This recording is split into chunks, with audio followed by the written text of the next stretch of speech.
बोलिए श्री भागवत महापुराण की, आज के आनंद की, वैष्णो देवी मैया की जय जय श्री राधे श्याम।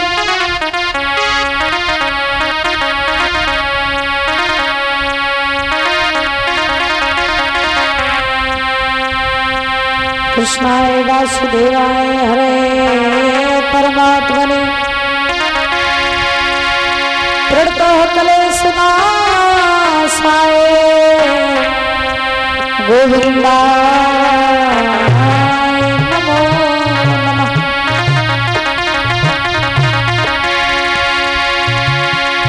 श्री रामाय रामभद्राय रामचंद्राय वेद से रघुनाथाय नाथाय सीताय पतये नमः। राधे मेरी स्वामिनी मैं राधे जी को दास, जन्म जन्म मोह दीजियो श्री वृंदावन को वास। ओम त्र्यंबकं यजामहे सुगंधिं पुष्टिवर्धनम् उर्वारुकमिव बन्धनान् मृत्युर्मुक्षीयमामृतम्। मातु बनाओ सरस्वती मेरे कंठ पे करो निवास। पवन पुत्र हनुमान को मेरा कोटि कोटि प्रणाम। बोली आज के आनंद की जय जय श्री राधे श्याम। नमः पार्वती हर हर महादेव शंभो। आइए मन और बाड़ी को पवित्र करते हुए ज्ञान रूपी गंगा में गोता लगाते बड़े भाव से प्रभु नाम का संकीर्तन करते हुए चलेंगे। उसके बाद भगवान की पावन कथा में प्रवेश करेंगे।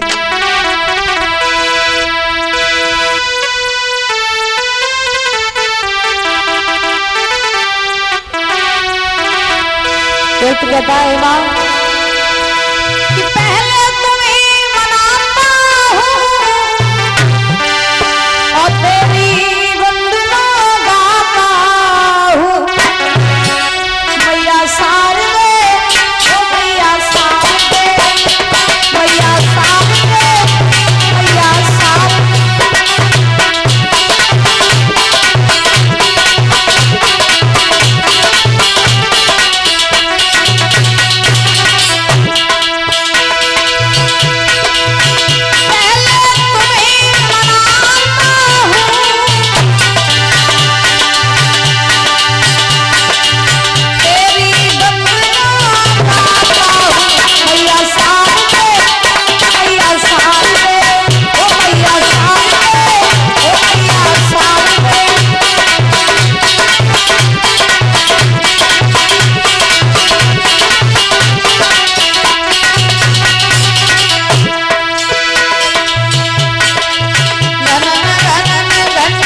बोलिए वृंदावन बिहारी लाल की, राधा रानी सरकार की। एवं प्रेम से बोलो राधे राधे।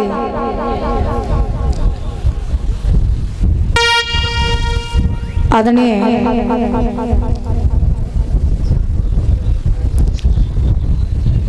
उपस्थित समस्त श्रोतागण बंधु और भाइयों, सीता जैसी इस धरा पर पलने वाली हमारी मातृशक्ति माता और बहनें, पिता तुल्य हमारे बुजुर्ग, दूर दूर से आए हुए सभी अतिथिगण, सभी मान भाव, सभी संत समाज, पवित्र आत्माएं,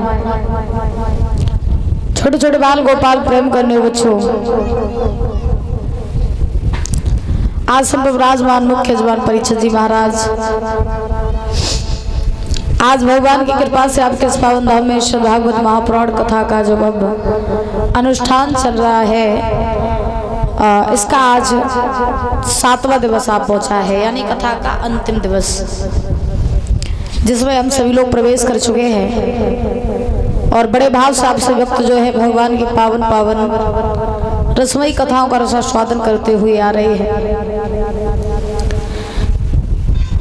अभी आपने हमारे भैया जी के मुखातिब से बड़ी ही पावन पावन कथाओं को सुना कि किस प्रकार से परीक्षित जी महाराज जो है उद्धव गोपी संवाद हुआ। उसके बाद भगवान ने जरासंध से युद्ध किया और फिर जब जरासंध का प्रकोप ज्यादा बढ़ा तो भगवान ने मथुरा नगरी छोड़ करके और द्वारका में आकर के वास किया। भगवान द्वारकाधीश बने तो इनके बड़े भैया थे बलराम जी महाराज, इनकी शादी हुई महाराज रेवती जी के साथ में।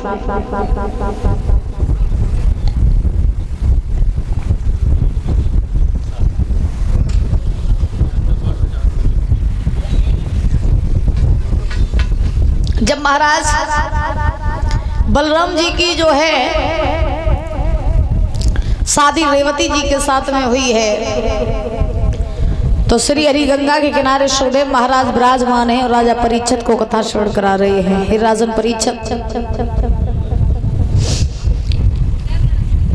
बलराम जी रेवती जी के साथ में बड़े आनंद से अपना जीवन यापन कर रहे हैं, अपना वैवाहिक जीवन जी रहे हैं और भगवान जो है कन्हैया द्वारका के राजा हैं और बड़े आनंद से ये द्वारका का राज्य चला रहे हैं। परीक्षित जी महाराज ने सुखदेव भगवान से प्रश्न किया, प्रभु ये बताइए कि श्री कृष्णचंद्र के विवाह कैसे हुए। हमने ये सुना कि भगवान कन्हैया के एक नहीं दो नहीं बल्कि 16,108 विवाह हुए थे। प्रभु यहाँ एक पत्नी नहीं संभाली जाती है, भगवान ने 16,108 कैसे संभाली थी?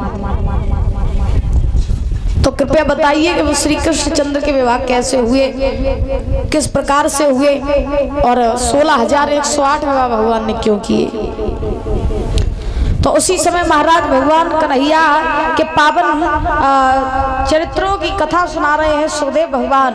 तो सुखदेव भगवान ने राजा परीक्षित से कहा कि हे राजन परीक्षित, अगर तुम जानना चाहते हो कि कन्हैया के विवाह किस प्रकार से हुए तो सुनो, हम तुम्हें बताएंगे।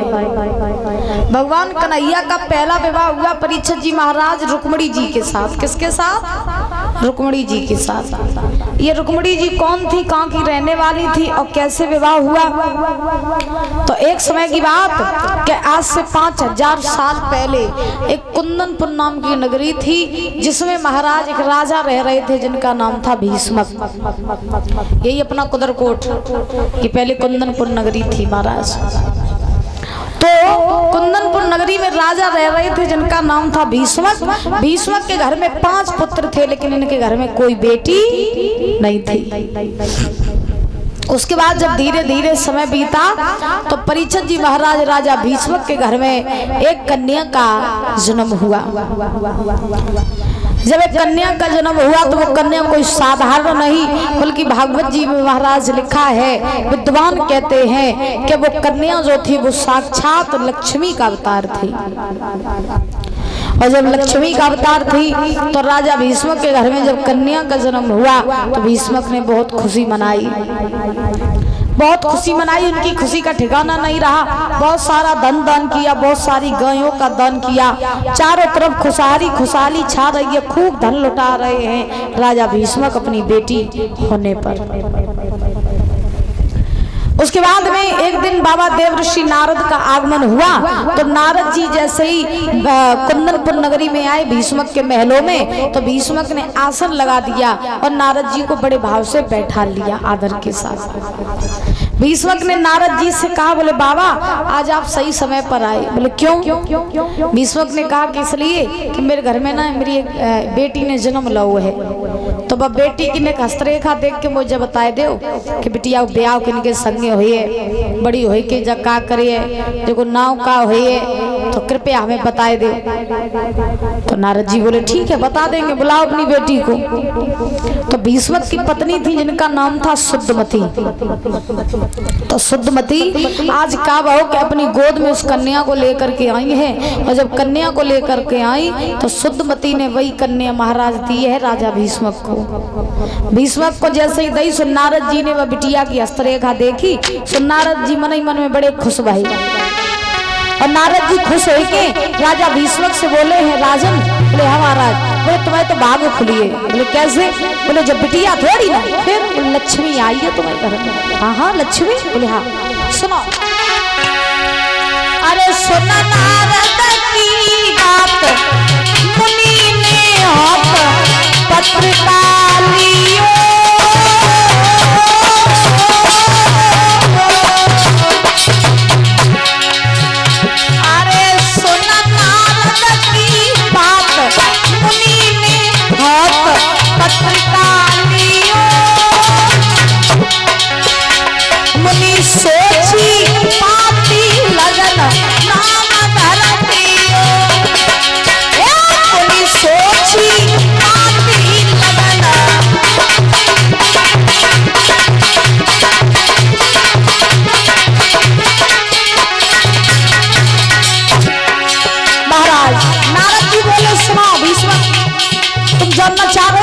बेटी का नाम क्या होगा, इसका विवाह किसके साथ में होगा, तो सुनो हमको बताया।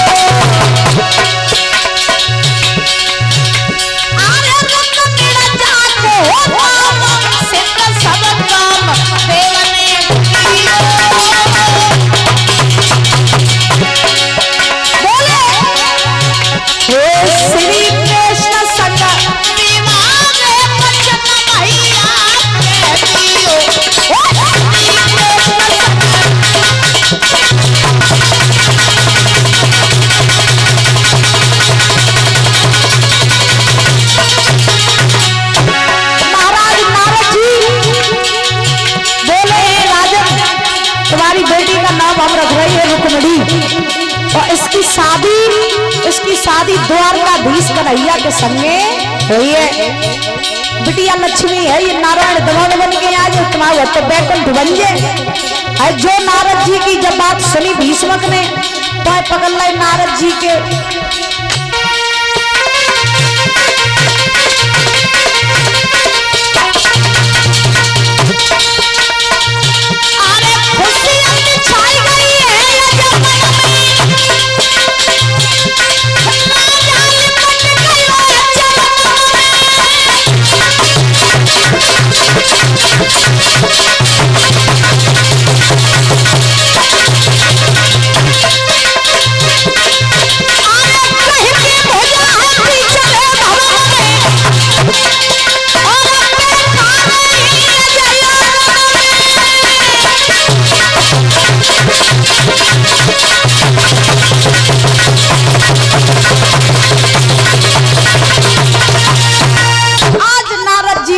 बात कही कि तुम्हारी बिटिया को ब्याह द्वारकाधीश कन्हैया संगे हुई है और तुम्हारी बिटिया को नौ रुक्मिणी हुई है, बड़ी हुई कि भगवान की बहुत बड़ी भक्त होगी, अनन्य भक्त होगी।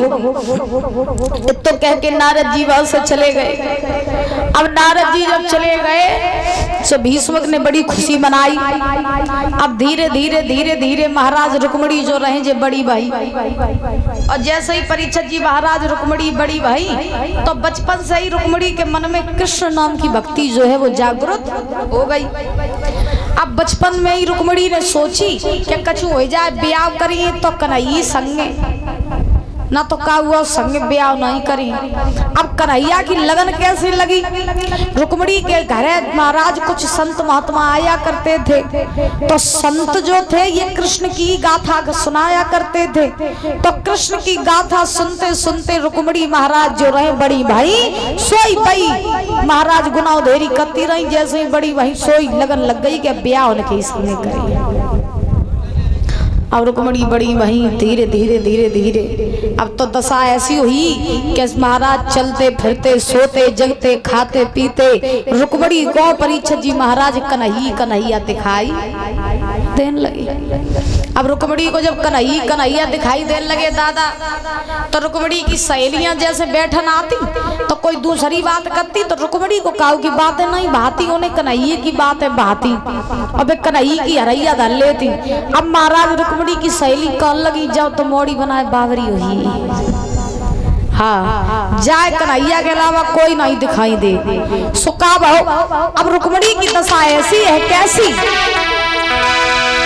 कि चलते फिरते और सोते जगते और श्री कृष्ण और चंद्रगुड़ और गाने लगी।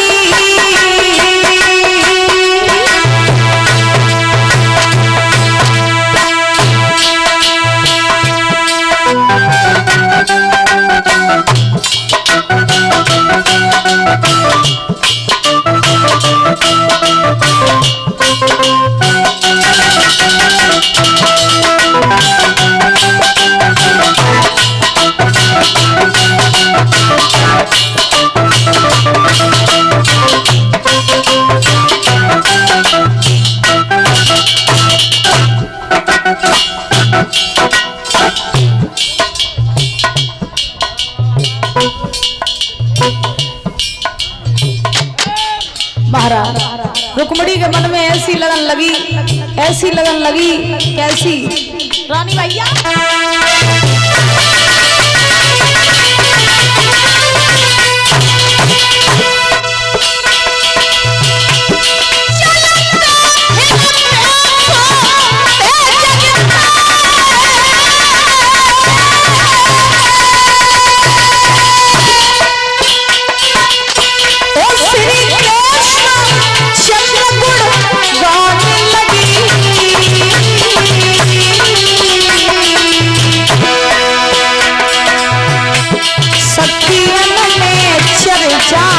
छिड़ गई है तार के दीप समान लगी।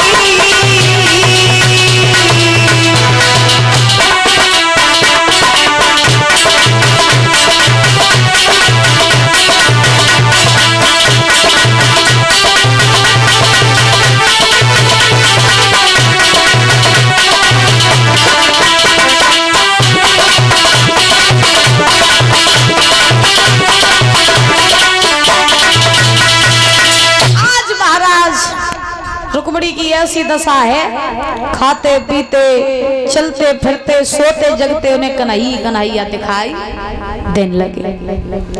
अब धीरे धीरे धीरे धीरे जैसे ही समय बीता रुक्मणी महाराज विवाह के योग भाई। अब जैसे ही धीरे धीरे रुक्मणी शादी के योग भाई, तो रुक्मणी की जो मैया रहे शुद्धमती, सो एक दिन शुद्धमती ने देखो कि हमारे घर में भाई बिटिया जो है रुक्मणी तो वो शादी के योग है, तो अच्छा घरवर देख करके बेटी की शादी कर देनी चाहिए। क्योंकि घर में जब लड़की सयानी होती है ना तो सबसे ज्यादा चिंता घर में माँ को लगती है। तो क्या हुआ कि अब रुक्मणी की मैया शुद्धमती ने सोचा कि हमारी बेटी शादी के योग है तो अच्छा घरवर देख करके शादी कर देनी चाहिए। अब शुद्धमती मन ही मन में सोच रही है